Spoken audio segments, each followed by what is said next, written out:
ఇప్పుడు శ్రవణ్ అన్న నిక్కర్స్ అయినటువంటి బీసీ బిడ్డ అనర్గళంగా మాట్లాడగలుగుతారు. ఇప్పుడు రేపటి అసెంబ్లీలో పెట్టేటువంటి పంచాయతీరాజ్ చట్టం ఏది ఉందో ఆ పంచాయతీరాజ్ చట్టం యొక్క ఎట్లా పాస్ కావాలి, తర్వాత రిజర్వేషన్ ఎట్లా కావాలనేది మన ఎజెండా ఉండాలి. ఎందుకంటే డెప్త్ గా పోతే మొన్న అంటే సమాజంలో జరిగే చర్చ అన్న దృష్టికి తీసుకుపోతున్నా. బీసీ గర్జన పెడతారు, బీఆర్ఎస్ ఇప్పటికి 4 సార్లు అనౌన్స్ చేసింది. ఇంతవరకు కేసీఆర్ గారు పర్మిషన్ ఇవ్వడం లేదు. కేసీఆర్ గారు పర్మిషన్ ఇవ్వడం లేదు. ఎందుకు ఇవ్వడం లేదు అంటే బీసీ గర్జన సభ పెడితే ఈ టీఆర్ఎస్ పార్టీలో ఉన్న బీసీలంతా ఐక్యత అవుతారు, బీసీ వాదం పెరుగుతుంది, రేపు బీసీ ముఖ్యమంత్రి కావాలంటారు, వర్కింగ్ ప్రెసిడెంట్ గా బీసీ కావాలంటారు. అన్న ఒక్క నిమిషం నువ్వు 10 నిమిషాలు మాట్లాడిన శ్రవణన్న నువ్వు ఒక్క 10 నిమిషాలు మాట్లాడినవే, ఒక్క నిమిషం అన్న దండం పెడతా, ఒక్క 10 నిమిషాలు మాట్లాడినావు. ఇవాళ మేమేమంటున్నామంటే ఇవాళ పూల వర్షం కురిపించుడు ఏదో అన్నాడు. మేము కురిపించలే. బీఆర్ఎస్ పార్టీలో ఉన్నటువంటి ఎమ్మెల్సీ సోయానా కేసీఆర్ కుమార్తె కవిత గారే పూల వర్షం కురిపించింది, ప్రభుత్వానికి ధన్యవాదాలు తెలిపింది, ఆ తర్వాత స్వీట్లు పంచుకుంది, ఆ తర్వాత ప్రభుత్వం చేసేది మంచి పని అని చెప్పింది. ఆమె చెప్పినాకనే మేము చెప్పినామన్నా, ఎవరు చెప్పలేదు. ఇప్పుడు రంగులు చల్లుకురు అన్న రంగులు చల్లుకుర్రు. కవిత గారు రంగులు చల్లుకుంది. మీ party BRS party MLC KCR గారు కుమార్తె ఆమె. కానీ ఇందులో బీఆర్ఎస్ పార్టీలో ఉన్న బీసీని మీటింగ్ పెడతంటే కేసీఆర్ గారు పర్మిషన్ ఇవ్వరు, కేటీఆర్ గారు పర్మిషన్ ఇవ్వరు.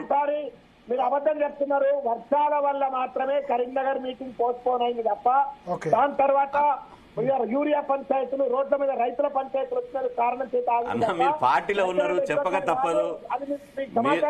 అన్న మీరు పార్టీలో ఉన్నారు, పార్టీలో ఉన్నారు, చెప్పక తప్పదు. ఒక బీసీ పార్టీ అధ్యక్షుని ఏమని రాదన్న, బీఆర్ఎస్ పార్టీ అధ్యక్షుని ఒక బీసీకి ఇవ్వమనండి. కనీసం వర్కింగ్ ప్రెసిడెంట్ గా నిలవండి. ఇప్పటికి 11 సార్లు కేసీఆర్ ప్రెసిడెంట్ అయ్యిండు, ఆయన పోతే ఆయన కుమారుడు వర్కింగ్ ప్రెసిడెంట్ అయ్యిండు. ఈవెన్ ఫ్లోర్ లీడర్ కూడా ఫ్లోర్ లీడర్ కూడా మళ్ళా కేసీఆర్ గారినే పెట్టిరు. ఓ ఫ్లోర్ లీడర్ గారన్నా ఇస్తే బాగుంటుండే.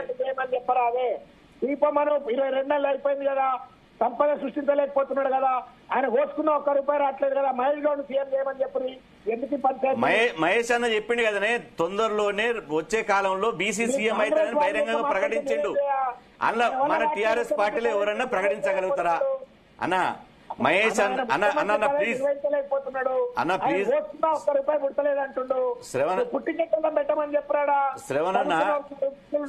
శ్రవణన్న మహేష్ అన్న గాంధీ భవన్ లో ప్రెస్ మీట్ పెట్టి రాబోయే కాలంలో వచ్చే ఎన్నికలలో బీసీ సీఎం అని చెప్పిండు. మన బీఆర్ఎస్ భవన్ లో ఆ పదం ఎవరైనా చెప్పగలుగుతారా?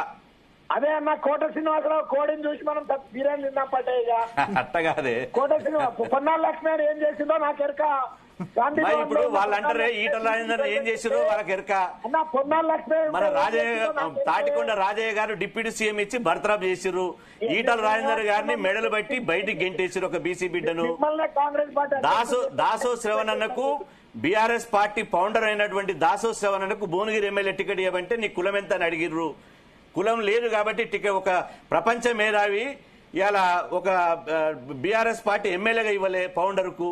ఇవన్నీ అన్న ఇప్పుడు ఆ చరిత్రలో వచ్చే చాలా ఉన్నాయి. నేనేమంటున్నా అన్న చెప్పండి, నేను భవిష్యత్తు గురించి మాట్లాడుతున్నా, మీరేమో రాజకీయంగా బీఆర్ఎస్ పార్టీ గతాన్ని గురించి మాట్లాడుతున్నారు. నేను బీసీల భవిష్యత్తు గురించి మాట్లాడుతున్నా. వినండి, ఈ ప్రభుత్వం చేతిలో ఉన్నటువంటి ఒక మహత్తరమైనటువంటి అవకాశాన్ని బీసీలకు సద్వినియోగంగా వినియోగించుకునే ఒక చర్చ గురించి నేను మాట్లాడుతున్నా. మీరేమో రాజకీయం మాట్లాడుతున్నారు. బీఆర్ఎస్ లేదన్నా, ఇప్పుడు ప్రభుత్వాన్ని